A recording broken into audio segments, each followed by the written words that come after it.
अस्सलामुअलैकुम रहमतुल्लाह। मेरा नाम डॉक्टर तलहा वकार है। मैं न्यूरोलॉजिस्ट हूँ और मैं रावलपिंडी पाकिस्तान में प्रैक्टिस करता हूँ। आपको पता है कि हम अक्सर इस चैनल पर न्यूरो से रिलेटेड वीडियोस आपके लिए लेकर आते रहते हैं। आज की वीडियो निहायत इम्पॉर्टेंट है, तो इसको एंड तक देखिएगा। आज की वीडियो न्यूरो के एक इम्पॉर्टेंट टॉपिक के बारे में है और वो ये कि बहुत सारे न्यूरो के मरीज़ बेड बाउंड हो जाते हैं, यानी वो बिस्तर से उठ नहीं सकते हैं या व्हीलचेयर से उठ नहीं सकते हैं। उससे नतीजा ये होता है कि या तो उनका यूरिन वो पहुंच नहीं पाते वक्त पर, तो यूरिन उनका वहीं निकल जाता है और कुछ न्यूरो की बीमारियों के अंदर यूरिन का कंट्रोल भी ख़त्म हो जाता है। तो बहुत सी दफ़ा जब पेशेंट्स एडमिट होते हैं तो उनको पेशाब की नलकी यानी फोली कैथेटर डाल दिया जाता है, जिसको या तो हॉस्पिटल में निकाल देते हैं और कई दफ़ा उसको छोड़ दिया जाता है और वो मरीज़ लेकर घर चले जाते हैं। बहुत सी दफ़ा ऐसे पेशेंट हमारे पास क्लिनिक में आते हैं और हम देखते हैं कि कई-कई दिनों, कभी-कभी हफ्तों और बहुत सी दफ़ा महीनों से भी वो कैथेटर यूरिन का पड़ा रहता है और फैमिली उसको रिमूव नहीं करवाती या डॉक्टर्स उसकी तरफ तवज्जो नहीं देते और वो पड़ा रह जाता है, निग्लेक्ट हो जाता है एक तरीके से। तो मैं समझता हूँ कि मेरी न्यूरो क्लिनिक के अंदर एक बड़ी जंग इस लॉन्ग टर्म इनड्वेलिंग कैथेटर से है, लंबे अरसे पड़े रहने वाले पेशाब की नलकी या फोली कैथेटर से है। वो इस वजह से कि तकरीबन 90 से 100% लोग ऐसे जिनको लंबे अरसे तक ये पेशाब की नलकी पड़ी रहती है, उनको इन्फेक्शन लाज़मी होती है और वो इन्फेक्शन अमूमन मिस हो जाती है, पता नहीं चलती, आहिस्ता-आहिस्ता से बढ़ के वो शदीद इन्फेक्शन में फैलती है और हमें बहुत सी दफ़ा ऐसा पेशेंट देखने को मिलता है जिसको महीनों से ऐसी इन्फेक्शन चल रही होती है और जब वो ज़हर पूरे जिस्म में फैल जाता है, उससे दिल, दिमाग, गुर्दों सब चीज़ों पर असर पड़ जाता है, बीपी लो हो जाता है, पेशेंट एक क्रिटिकल हालत में आ जाता है। तो इस हालत में उसके इलाज करने की, तशख़ीस करने की ज़रूरत पड़ती है और कई दफ़ा मुझे ये अफ़सोस के साथ कहना पड़ता है कि वो तशख़ीस बहुत लेट भी हो जाती है और पेशेंट सर्वाइव नहीं कर पाते, डेथ की तरफ चले जाते हैं। तो इस चीज़ को मैं अपने क्लिनिक में भी डिस्करेज करता हूँ कि बिला वजह लंबे अरसे तक कैथेटर रखने नहीं चाहिए, उसको जितना जल्दी हो सके निकलवाना चाहिए और मैं पेशेंट्स और उनके अटेंडेंट्स को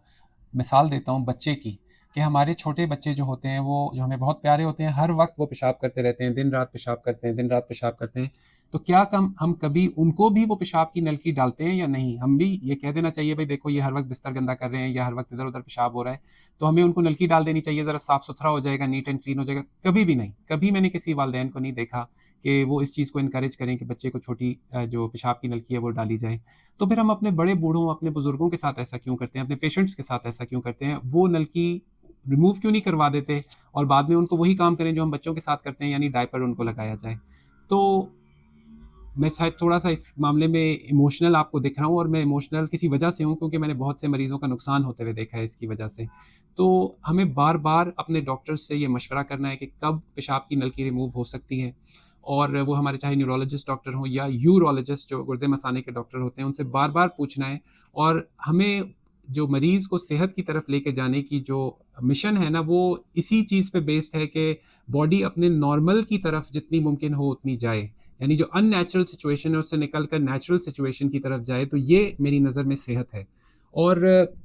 उसका नुकसान इस वजह से है कि बॉडी एक क्लोज्ड एनवायरनमेंट है और उसके अंदर कोई भी फॉरेन बॉडी, चाहे वो मुंह के ज़रिए से हो, पेशाब की नाली के ज़रिए से हो या किसी और जगह से हो, तो वो फॉरेन बॉडी को बॉडी कबूल नहीं करती है और क्योंकि पेशाब की नलकी बाहर के एनवायरनमेंट से भी एक्सपोज्ड होती है, तो उससे बैक्टीरिया, जरासीम अंदर जाके एक घर बना लेते हैं बैक्टीरिया का और वो किसी वक्त इन्फेक्शन में भी प्रोसीड करती है। जब मैं इस टॉक के लिए प्रिपेयर कर रहा था तो मैं हैरान रह गया ये पढ़कर कि कितनी ज़्यादा कॉम्प्लिकेशंस एक लंबे अरसे पड़े रहने वाले पेशाब की नलकी से हो सकती हैं और वो मैं आपके सामने गुजरूँगा भी। मुझे प्रिपेयर इस चीज़ के लिए इस वजह से करना पड़ा क्योंकि ये पेशाब गुर्दे मसाने वाले और ये मामलात ये मेरी स्पेशलिटी नहीं है, लेकिन मैं आपके लिए एक ट्रू पिक्चर प्रेज़ेंट करना चाहता था ताकि आप भी मेरी तरह कन्विंस हो जाएँ कि बिला वजह लंबे अरसे तक पड़े रहने वाला फोली कैथेटर आपके मरीज़ों के लिए शदीद नुकसानदेह है। उसके अंदर बहुत सारी चीज़ें हैं। पहली चीज़ तो ये कि हमने बात की कॉलोनाइज़ हो जाता है बैक्टीरिया से और इन्फेक्शन होती है। तकरीबन 100% मरीज़ों को जिनको लंबे अरसे तक पड़ा रहे तो उनको इन्फेक्शन होती है और अगर आप बर वक़्त उसको ना पकड़ें तो वो इन्फेक्शन पूरे जिस्म में फैलेगी और ज़हर उसका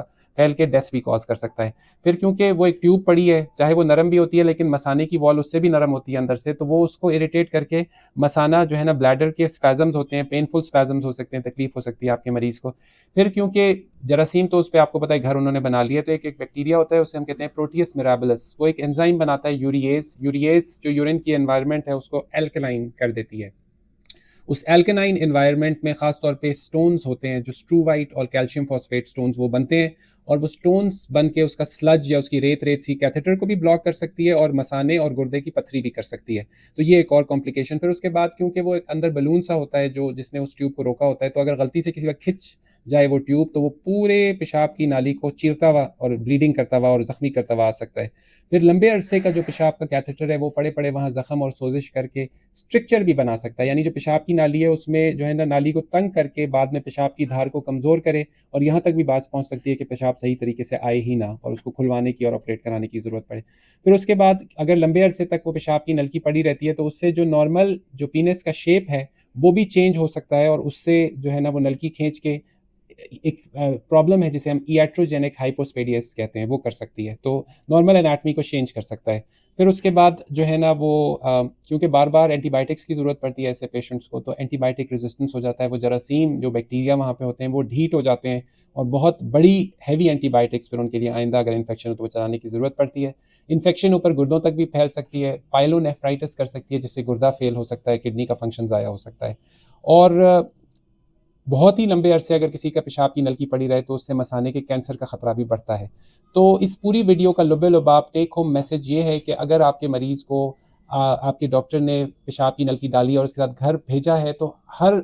रोज़ आपके ज़हन में ये सवाल होना चाहिए कि कब तक ये पड़ा रहेगा और क्या इसका अभी भी कोई सॉलिड रीज़न है जिसके लिए ये पेशाब की नलकी पड़ी रहने की ज़रूरत है। अगर तो ऐसा है और मजबूरी है और आपके डॉक्टर साहब यूरोलॉजिस्ट या किसी और डॉक्टर ने ऐसा मशवरा दिया है तो फिर तो ऐसा आपको करना चाहिए, उनकी बात माननी चाहिए। लेकिन अगर ऐसा नहीं है रीज़न तो बार-बार जब भी आप उनको विज़िट करें डॉक्टर को उनसे पूछना चाहिए कि ये कब निकलेगा और जब भी वो इजाज़त दें तो उसको निकलवाना चाहिए, क्योंकि जो हेल्थ है वो नेचर के तरीके पर रहने में ज़्यादा है बनिस्बत इसके कि जो एक आर्टिफिशियल चीज़ एक जो है फ़ॉरेन बॉडी के अंदर पड़ी हो जिससे बहुत सारी जो हम कॉम्प्लिकेशंस बात की वो हो सकती हैं। मैं उम्मीद करता हूँ कि इस वीडियो के ज़रिए से आपकी नॉलेज अवेयरनेस में इज़ाफ़ा हुआ होगा। इससे आपका या आपके किसी प्यारे का भला हो सकेगा इंशाअल्लाह। अपना बहुत ख़्याल रखिएगा, मुझे अपनी दुआओं में याद रखिएगा। अस्सलामु अलैकुम व रहमतुल्लाहि व बरकातहू।